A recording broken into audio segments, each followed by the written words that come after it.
दोस्तों आज हम बेसिक गणित के बारे में आपसे चर्चा करेंगे, जिसमें औसत, आरोही, अवरोही, भिन्न, घातांक, त्रियक गुणा, अनुपात, वर्गमूल, ब्याज इत्यादि के बारे में चर्चा करेंगे। तो आइए आरंभ करें। इसमें पहला देखते हैं अपन, इसमें क्या है। औसत का सवाल दिया हुआ है। एक परीक्षा में छात्रों को निम्न अंक मिले, किसी को 5, किसी को 10, किसी को 15, किसी को 18 और किसी को 12। तो अंकों का औसत क्या रहा, तो अपन को इनमें औसत निकालना पड़ता है। तो अपन देखते हैं इसमें, जैसे औसत का सूत्र है, उसमें सूत्र अपन लिखते हैं। पहले औसत का सूत्र है योग बटे संख्या, योग बटे संख्या। इसको n से भी प्रदर्शित करते हैं। तो अपन देखते हैं इनका औसत योग देखते हैं। 5, 10, 15, 18 और 12। तो फिर इसके बाद अपन अब देखते हैं 5, 10, 15, 18 और 12 अपन ने लिख लिया है। अब इसके बाद अपन को छात्रों की संख्या देखना है। तो 1, 2, 3, 4, 5 छात्रों की संख्या दी हुई है। तो यहाँ बटे अपन ने 5 कर दिए। अब इनका जोड़ कर दिया अपन ने। तो 5, 10, 15, 18 और 12 कितना होता है, 60 होता है। ठीक है। और फिर इसके बाद बटे 5 कर दिए। तो इसको अपन ने काट दिया। तो क्या आ गया, 12 पंची 60। तो बराबर आंसर आ गया। अब जैसे दूसरा क्वेश्चन इसमें दिया हुआ है, ये क्वेश्चन तो इसी टाइप से है, लेकिन इसमें थोड़ा सा चेंज है। इसमें एक परीक्षा में छात्रों को निम्न अंक मिले। तो 5, 10, 15 और 18 और x।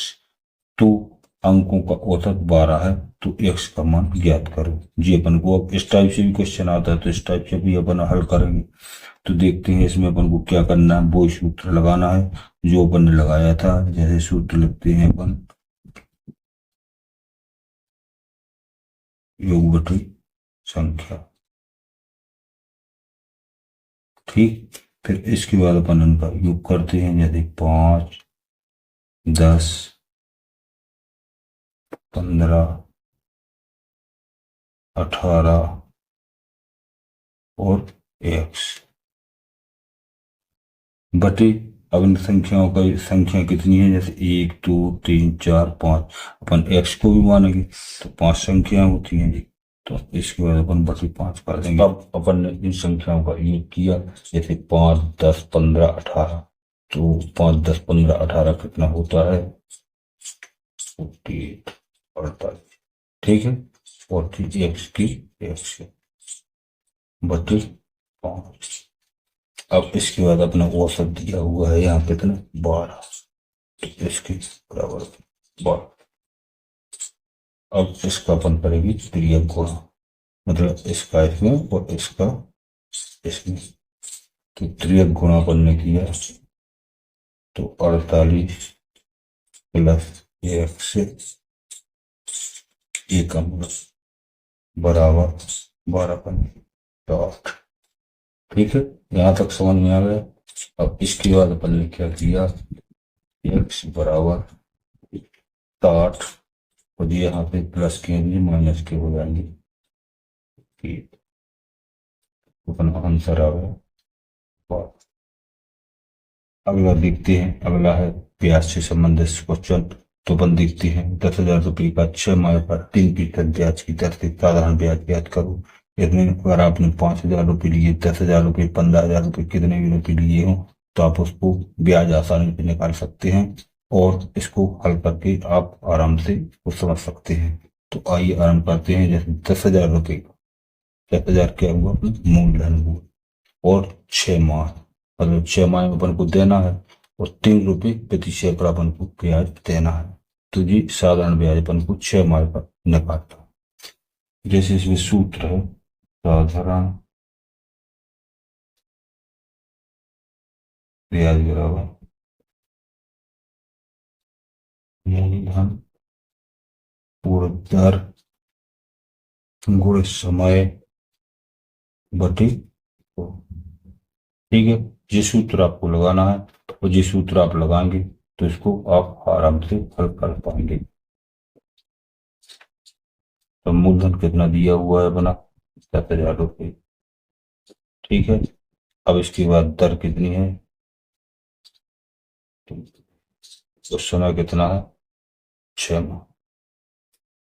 अपन इसको हल करेंगे, दो शून्य काटते हैं, दो शून्य के। अब इस पर कितना आया, तो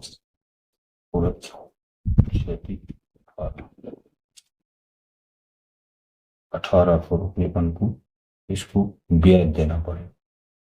ठीक है, ब्याज देना पड़ेगा। अब इसके बाद अपना मूलधन कितना है, 10,000 रुपये। 10,000 रुपये है मूलधन, और प्लस 1,800 अपन को ब्याज देना है। तो अपन को ये ले लेना है, जैसे ब्याज जे हुआ और मूलधन जे हुआ, तो टोटल कितना हुआ अपना, 11,000। तो अब देखते हैं, अगला देखते हैं प्रतिशत। प्रतिशत का अर्थ होता है 100। ठीक है, तो अपन को निकालना है, जैसे आया 40%, 50%, 60%। तो इसका अर्थ क्या होता है, प्रतिशत का अर्थ होता है 100, मतलब 40/100, 50/100 और 60/100। ठीक है, प्रतिशत का अर्थ होता है 100। अब इसके बाद अपन देखते हैं, जैसे क्वेश्चन आया अपना, एक परीक्षा में, एक परीक्षा में आपको 400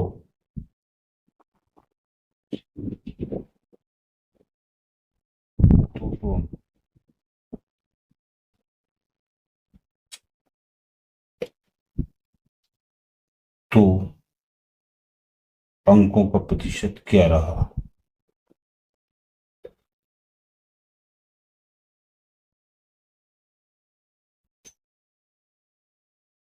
क्या रहा। ठीक है, अपन को इसको हल करना है, जैसे एक परीक्षा में आपको 400 में से 200 अंक मिले, तो अंकों का प्रतिशत क्या रहा। तो इसमें अपन को मेन चीज ये देखना है कि जैसे जितने भी अंक मिले, जैसे अपन को 400 मिले तो 4 का भाग देना है, अगर 500 मिले तो 5 का भाग देना है, अगर 600 मिले तो 6 का भाग देना है, जितने अपन को अंक मिले हैं। ठीक है, इतना ध्यान रखना अपन को। जैसे अपन को 400 अंक मिले, 400 अंकों में से 200 अंक मिले, तो 200 में अपन को भाग देना है, 4 का भाग देना है। ये अपन 4 का भाग देंगे यहाँ। ठीक है, तो 4×20, तो आपको 50% अंक मिले। ठीक है, जैसे अगर यहाँ होता कि 600 अंकों में से आपको 300 अंक मिले, तो 50%। जैसे अगला क्वेश्चन देखते हैं अपन, एक परीक्षा में आपको 450 में से 240 अंक मिले, तो अंकों का प्रतिशत क्या हुआ। अब इसमें ना 400 में से है ना 500 में से है कि अपन 5 का भाग दे दें। ठीक है, इसमें अपन 4 का भाग देते, इसमें अपन 5 का भाग देते। तो इसमें अपन को ये करना है, अपन जैसे 4.5 किए हुए हैं, तो 450 का अपन दोगुना कर लेंगे। ठीक है, 450 का दोगुना किया तो कितना होगा, 900। ठीक है, और इसका दोगुना कर लिया अपन ने, 240 का दोगुना कर लिया तो कितना आया अपना, 480। ठीक है, तो अपन इसमें क्या करेंगे, अपन 450 का दोगुना कितना हुआ, 900, और 240 का दोगुना हुआ 480। तो अपन 9 का भाग देंगे इसमें 480 में। ठीक है, तो अपना प्रतिशत निकाल आएगा 9.45। ठीक है, अब इसके बाद अपन 9×3 = 27, मतलब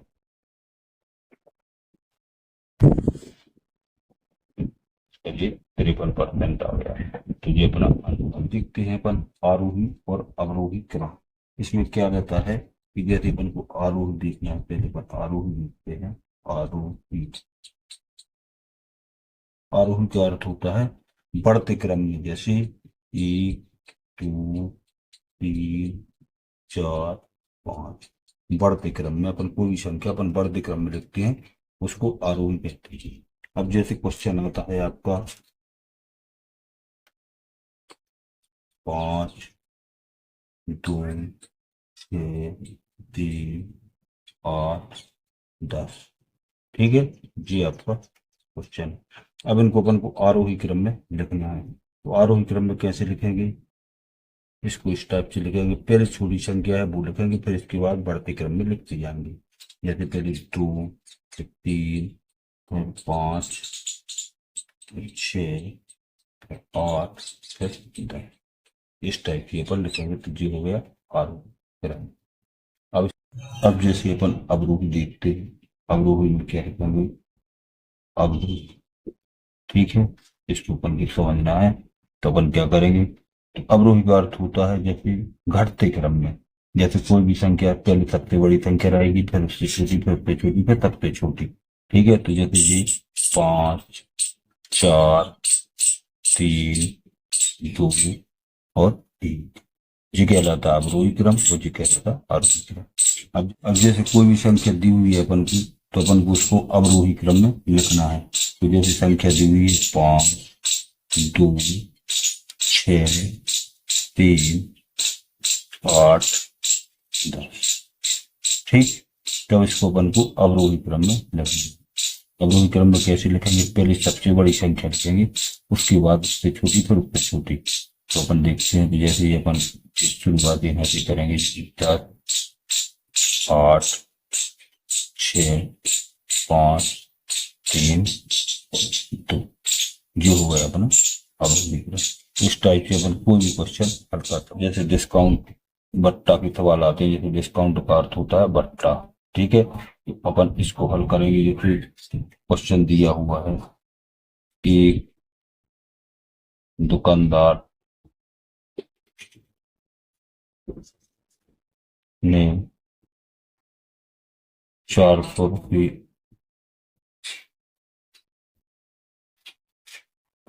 400 रुपये में बैग दिया। ठीक है, अब उसने कहा कि हम आपको इसमें 20% डिस्काउंट देंगे, मतलब उसने 20% डिस्काउंट दिया जी। तो कितने का पड़ेगा। ठीक है, अपन को जी हल करना है।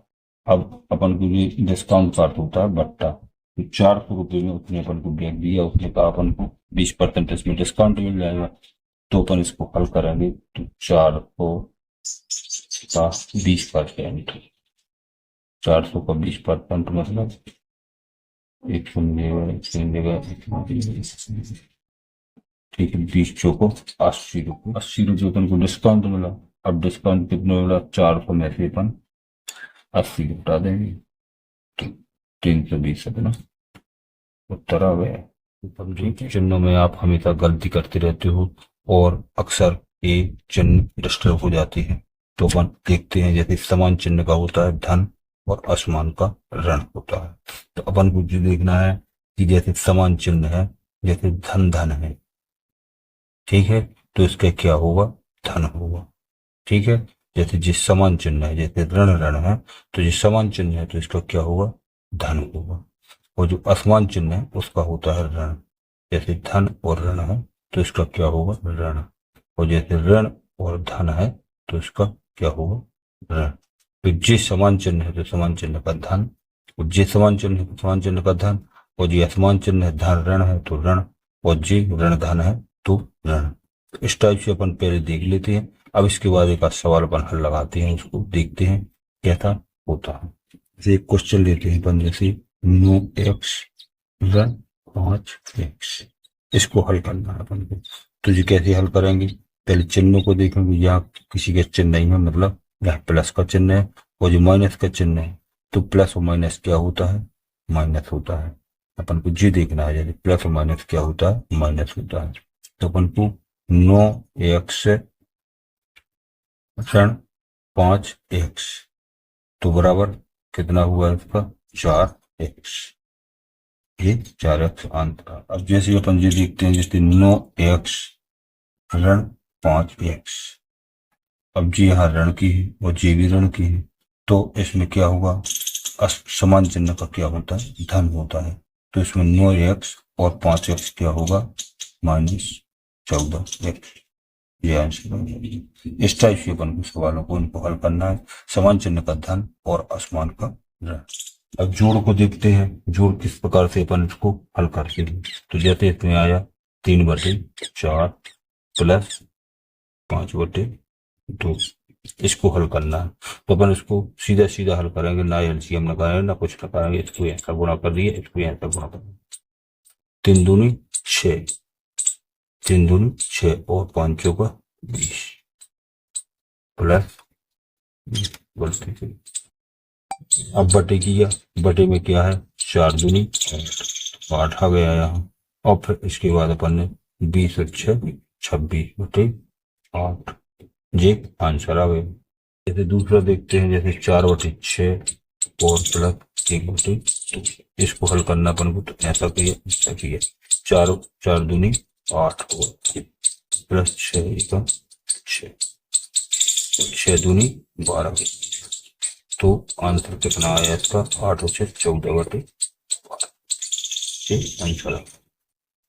अब जैसे घटाना देखते हैं अपन, इसमें क्या करना पड़ता है अपन को। जैसे कोई सा भी क्वेश्चन अपन ने ले लिया, 6/4 और ऋण 5/4, इसको हल करना है। तो उसी के बाद अपन करेंगे इसका इसमें, इसका इसमें। 6 चौको 24 आया इसका, ऋण ऋण के ऋण, और 5 चौको 20। अब इसको हल करेंगे अपन, तो 4 चौको 16, तो 24 में से 20 गया, 4 बचा और 16, तो उसका भी 5, 4/, अपन गुणा देखते हैं इसका। तो गुणा को भी इसी प्रकार से हल करते हैं, जैसे 3/4, ये क्वेश्चन दिया हुआ है अपना, 3/4 इंटू 5/2, इसको हल करना है अपन को। तो कैसे हल करेंगे, ऊपर का ऊपर में और नीचे के नीचे में, 5 15/4 ये अपना आंसर। इस टाइप से अपन त्रिया गुणा करके इसको हल कर। अब जैसे भाग को हल करेंगे अपन, तो भाग को किस टाइप से हल करते हैं वो देखते हैं अपन। तो एक आध क्वेश्चन ले लेते हैं इसका, 5/3 और भाग 4/3, इसको हल करेंगे अपन। तो इसमें अपन क्या करेंगे, सीधा सीधा इसका है, अपन को सीधा 5/3 लिख देना है, और जो भाग में संख्या उलट देना है, ये हमको ना आ जाएगा 3/4। ठीक, ये 3 पड़ जाते हैं, तो 5/4 ये आंसर आ गया। जैसे अगला देखते हैं अपन इसी का, 5/6 भागित 3/7, इसको हल करना है अपन को। तो अपन सीधा सीधा जी लिखेंगे, 5/6 और इस संख्या को उलट देंगे, तो यहाँ इंटू आ जाएगा 7/3। अब इसका इसमें कर दिया, इसका इसमें कर दिया, तो इसका 5 7 35 आ गई, और इसका 6 18, जी इसका आंसर। अपन घातांक का देखते हैं। तो घातांक के कुछ नियम होते हैं, वो अपन देखते हैं। पहले क्वेश्चन लेते हैं, जैसे क्वेश्चन है 7 के ऊपर 3 की घात और इंटू 7 के ऊपर 5 की घात। ठीक है, इसको हल करना है। तो इसका एक नियम है, वो नियम अपन नोट कर लो यहाँ।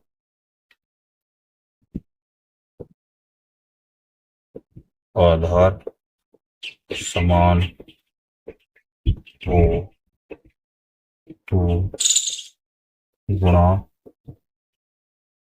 में घातें जुड़ती है। ठीक है, जी अपना नियम है, आधार समान हो, जी आधार ये अपने समान है, इसलिए गुणा में घातें जुड़ेंगी। तो अपन इसको हल करेंगे, 7 के ऊपर 3 की घात और इंटू 7 के ऊपर 5 की घात, तो इसका आएगा अपना 7 के ऊपर 8 की। जी आंसर। अगला क्वेश्चन देखते हैं अपन। तो इसमें दिया है 7 के ऊपर 8 की घात भागित 7 के ऊपर 3 की घात, इसको अपन को हल करना है। तो इसमें एक नियम जी है इसका, जो अपन को लिखना है, आधार समान होने पर भाग में घातें घटती। ठीक है, तो अपन को भी देखना है, पहले तो अपन ने क्वेश्चन उतारा।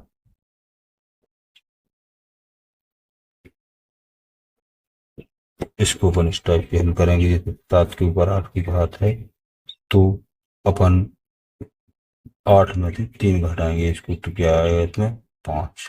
तो ये अपना आंसर आ गया। इस टाइप के आधार समान होने पर गुणा में घातें जुड़ती हैं और भाग में घटती हैं। तो ये भाग दिया हुआ है, तो भाग में 8 में से 3 गए तो 5 बचे और ये आधार समान है। अब वो भिन्न को हल करेंगे, तो भिन्न में इसमें एक क्वेश्चन देख लेते हैं अपन। 25 भाग 5 गुणित 3 ऋण का, इसको अपन हल करना। अब जी कैसे हल करेंगे अपन, तो इसमें अपन को पहले एक इसका दोहा है वो याद करना पड़ेगा आपको, फिर इसके बाद इसको हल करना पड़ेगा।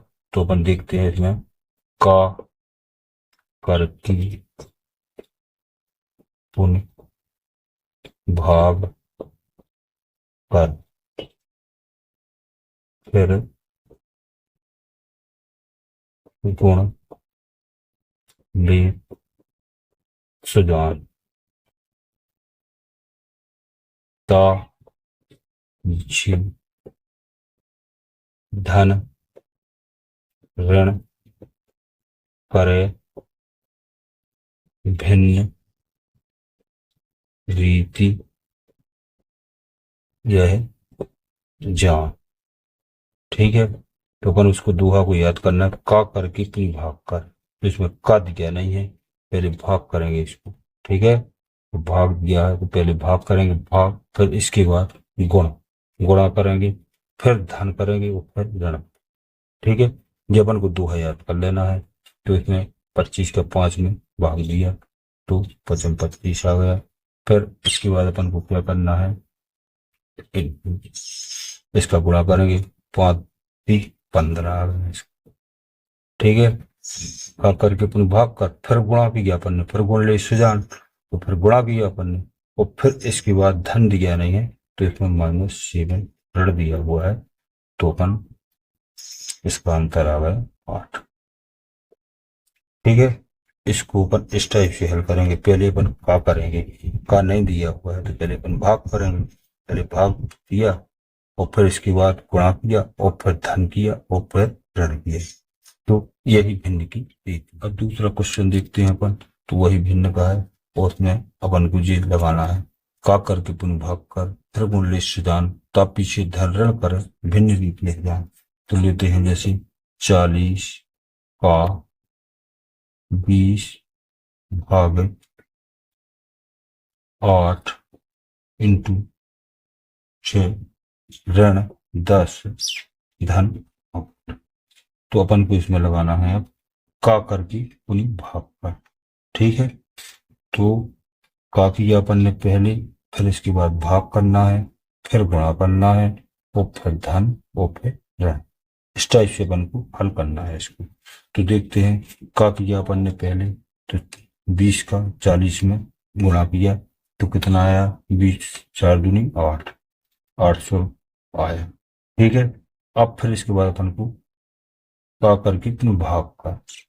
ठीक है, तो अपन 8 का इसमें भाग देंगे तो इसका आंसर कितना आएगा, 100 आएगा। ठीक है, 8 का भाग देंगे 100 आएगा। फिर इसके बाद अपन फिर गुण ले सुजान, फिर इसका अपन इसमें गुणा करेंगे तो क्या है, 600 आया इसका। ठीक है, फिर इसके बाद अपन ने धन ऋण, तो धन किया तो 10 और 8 18 होती है। ठीक है, तो अपन ने, ठीक है, अब इसके बाद 600 में से 18 जाती है तो 582 आंसर आ गया।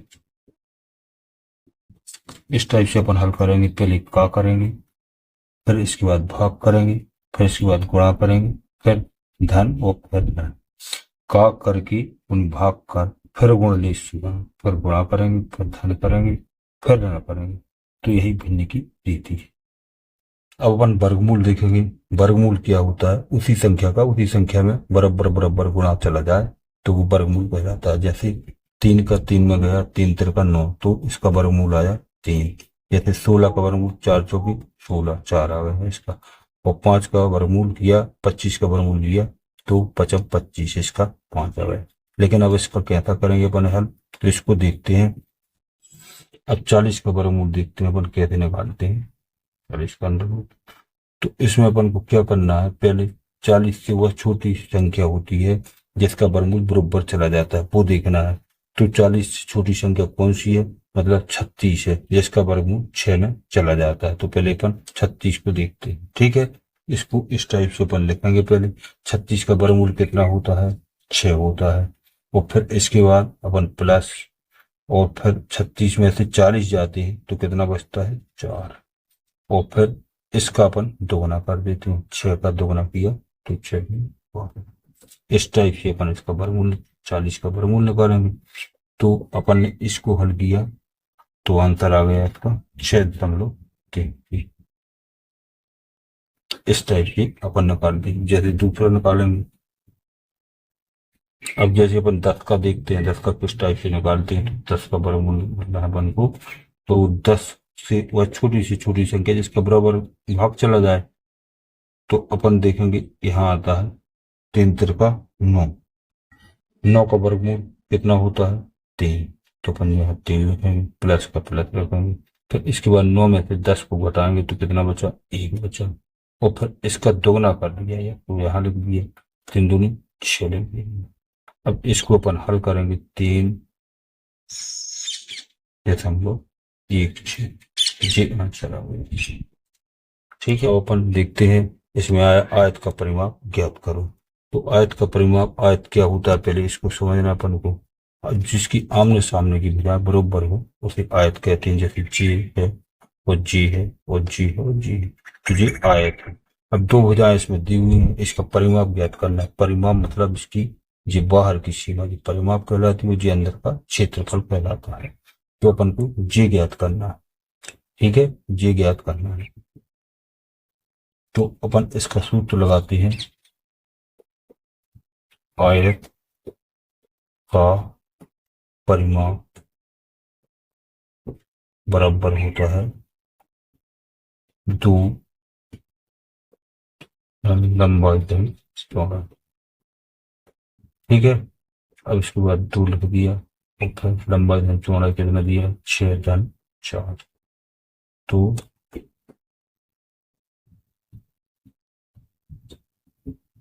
जी 20 सेंटीमीटर इसकी परिमाप। अब जैसे आयत का परिमाप हमने ज्ञात कर लिया, अब आयत का क्षेत्रफल ज्ञात करने आए तो कैसा करेंगे अपन। तो आयत का क्षेत्रफल का सूत्र होता है, आयत का क्षेत्रफल बराबर होता है लंबाई गुणित चौड़ाई। ठीक है, तो इसका अपन ऐसा हल करेंगे। लंबाई कितनी दी हुई है, 6 सेंटीमीटर, और चौड़ाई 4। तो 6 × 4 बराबर 6 × 24। जी इसका क्षेत्रफल हो गया। जी कहलाता है इसका क्षेत्रफल, और जी कहलाती है इसकी परिमाप। ठीक है, तो कोई भी सवाल हो तो उसमें अपन को जी देखना है कि जी अपनी जी परिमाप है और जी क्षेत्रफल। दोस्तों वीडियो पसंद आए तो लाइक और सब्सक्राइब करें और अपने दोस्तों को शेयर करें।